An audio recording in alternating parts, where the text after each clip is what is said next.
আমার এখানে রুই মাছের সর্ষে পোস্ত একদম রেডি। দেখতে যতটা এটা সুন্দর হয়েছে, খেতেও কিন্তু ততটাই টেস্টি হয়েছে। তোমরা কিন্তু ট্রাই করতে একদম ভুলবে না।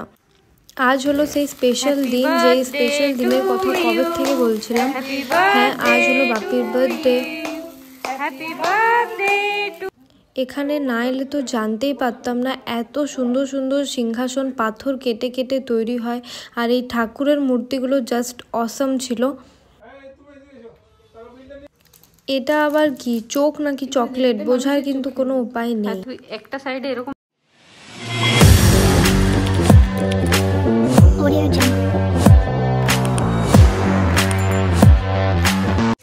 ফাইনালি আজকে হলো সেই স্পেশাল দিন। তো এখন আমি মাছের একটা প্রিপারেশন তৈরি করব। তো কি বানাচ্ছি সেটা তো তোমাদের সাথে শেয়ার করবোই। তো চলো আমি কি বানাচ্ছি তোমাদেরকে দেখাচ্ছি। এখন আমরা বানাবো রুই মাছের সর্ষে পোস্ত। সেই কারণে একটা ব্লেন্ডারের মধ্যে কিছুটা পরিমাণ সর্ষে, কিছুটা পোস্ত, তারপরে হচ্ছে যে কিছুটা পরিমাণ এই যে দেখতে পাচ্ছ নারকেলগুলো, এগুলোকে কুচি কুচি করে কেটে ব্লেন্ডার জারের মধ্যে দিয়ে দিয়েছি আর খুব ভালোভাবে ব্লেন্ড করে নিয়েছি। এখানে হচ্ছে যে রুই মাছগুলোকে ভালোভাবে ভেজে নেব। ভালোভাবে মানে একদম লাল লাল করে নয়, একটু একটু সফট, মানে একটু কম ভাজা থাকবে। তো এরকমভাবে একটু ভেজে নেব। ততক্ষণে ভাজাটা হোক, তারপর তোমাদেরকে বলছি। এই দেখো সুন্দর করে ভেজে নিয়েছি মাছগুলোকে। কি করছিস রে?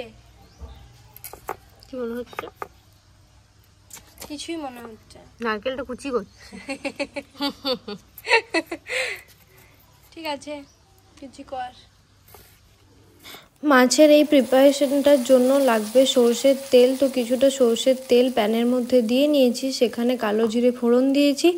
আর এখন যে ব্লেন্ডারের মধ্যে জিনিসটা ব্লেন্ড করে রেখেছিলাম, সর্ষে পোস্ত আর নারকেল একসাথে মিশিয়ে, সেটাকে হচ্ছে যে তেলের মধ্যে দিয়ে ভালোভাবে নেড়েচেড়ে নিতে হবে। আর এইদিকে দেখো দিদি এখানে বানাচ্ছে পায়েস। এখন আমি বলবো না যে কেন এত সব প্রিপারেশন হচ্ছে, যাই হোক। তো এখানে ভালোভাবে আমি আমার যেই সর্ষে আর পোস্তর যে মিক্সচারটা, সেটা ভালোভাবে নেড়ে নিচ্ছি। একটু ভাজা ভাজা হবে। সর্ষে খুব একটা ভাজতে নেই, সেই কারণে খুব বেশি ভাজা হবে না, কিন্তু অল্প পরিমাণে ভাজতে কিন্তু হবে। এবার এখানটায় আমি কিছুটা লাল লঙ্কার গুঁড়ো দিয়ে নিয়েছি। আর লঙ্কার গুঁড়ো দিয়ে কিন্তু খুব ভালোভাবে এটাকে একটু নাড়িয়ে চাড়িয়ে নিতে হবে। এরপরে এর মধ্যে কিন্তু আমি জিরে গুঁড়োটা অ্যাড করে দিয়েছিলাম। এই জিরে গুঁড়োটা কিন্তু ভাজা জিরে গুঁড়ো নয়, কাঁচা যেই জিরে গুঁড়োটা প্যাকেটের মধ্যে থাকে, সেই জিরে গুঁড়োটাই কিছুটা পরিমাণ দিয়ে ভালোভাবে নেড়ে চেড়ে কিন্তু আর একটু অল্প ভাজা ভাজা করে নিতে হবে। এইটা বেশি একটু ভাজা ভাজা হয়ে এলে এর মধ্যে কিন্তু আমি জল অ্যাড করে দিয়েছিলাম। আর জলটা সুন্দরভাবে দেওয়ার পর ফুটে গেছে। এখন আমি কয়েকটা লঙ্কা অ্যাড করে দেবো। এগুলো কিন্তু কাঁচাও নয় পাকাও নয়, না মানে পাকা লঙ্কা, শুকনো লঙ্কা নয়। তো এটা অ্যাড করে দিয়েছি। লঙ্কাগুলো দেখতে ছোট হলেও কিন্তু প্রচণ্ড ঝাল। এগুলো কিন্তু আমাদের গাছের লঙ্কা। তো জল অ্যাড করে দেওয়ার পর কিছুটা ফুটে গেছে। এইবারে আমরা কিন্তু মাছগুলো দিয়ে দিয়েছি এর মধ্যে। মাছগুলো দেওয়ার পর আর একবার ফুটলেই কিন্তু নামিয়ে দিতে হবে। এদিকে দেখো দিদি পায়েসটা রেডি করছে।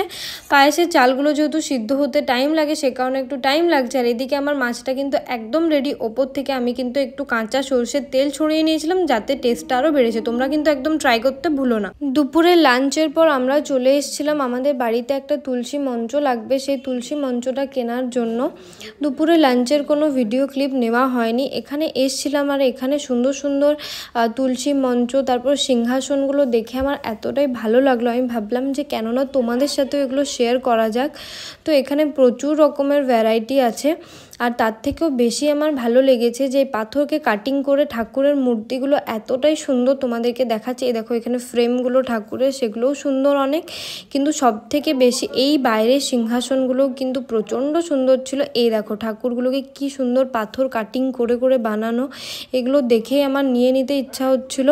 তোমরা চাইলে কিন্তু এখানে এসে এগুলো নিতে পারো। এটা হচ্ছে যে রাজগ্রাম যেই ব্রিজটা থেকে একটু এগিয়ে লেফট সাইডে একটা মার্বেলের দোকান আছে, সেখানেই। আর এখানে দেখো কি সুন্দর ঠাকুরের ফ্রেম বলো বা এমনি ঘর সাজানোর ফ্রেম, সব কিছুই রয়েছে এখানটাতে। আর সিংহাসনগুলো ছিল অপূর্ব সুন্দর।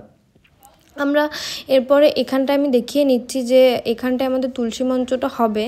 তো তুলসী মঞ্চটা বানানোর আগে অবস্থা ছিল এরকম, আর বানানোর পর দেখো কতটা সুন্দর লাগছে। আমাদের পুরনো তুলসী মঞ্চটা কিছু কারণে শিফট করতে হয়েছে, তো সেই কারণে পুরনো তুলসী মঞ্চটা শিফট করে আমরা এখানটাতে নতুন তুলসী মঞ্চটা বসিয়েছি।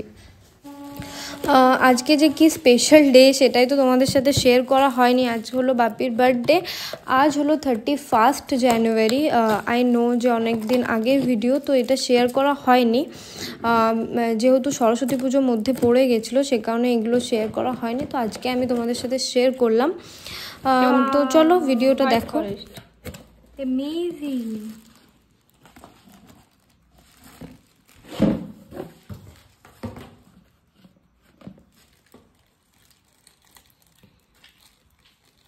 তুই শুধু কেকটাও নিস না, আমাকেও নে। তোকে ভালো দেখতে লাগছে না? না লাগুক। সবসময় কি মানুষ মেকআপ করে থাকবে নাকি? তুই তাহলে কেকটা নিয়ে সোজা হও, দিয়ে এমনি এমনি কর টুং টুং, সেটা আমি নিতে পারি। এমনিতে ভালো লাগছে না, কি লুবো?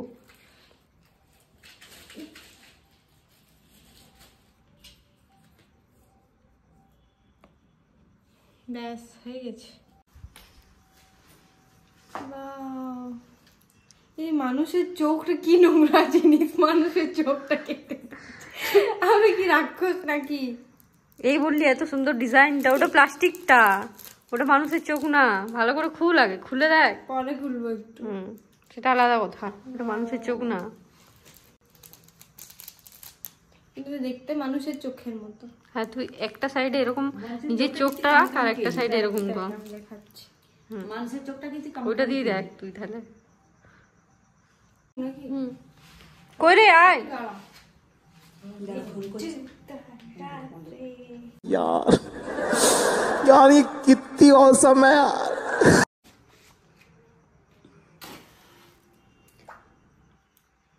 Day to you, happy birthday to you, happy birthday to you, বাপি। এই পুদি আর তো কিছুই না, এখন তুলতেই পারবি না।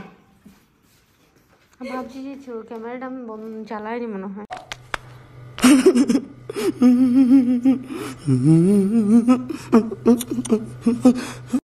সত্যি মনে হচ্ছে। ওয়াও, তোকে ভরসা করা মানে মুশকিল আছে। না না, মনে হচ্ছে চলেছে।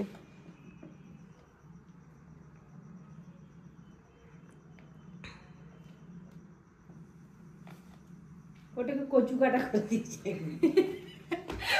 কচু কাটা দে বাপিকে।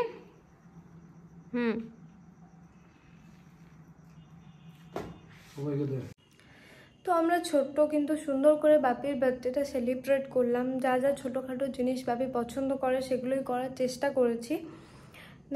তো যাই হোক, আজকে আমাদের মতো করে ছোট্ট করে বাপিকে একটু খুশি করার চেষ্টা করেছি মাত্র। তো আজকের মতো ভিডিওটা ছিল এতটাই। দেখা হবে পরের একটি ভিডিওতে, ততক্ষণ অবধি টেক কেয়ার, বাই বাই।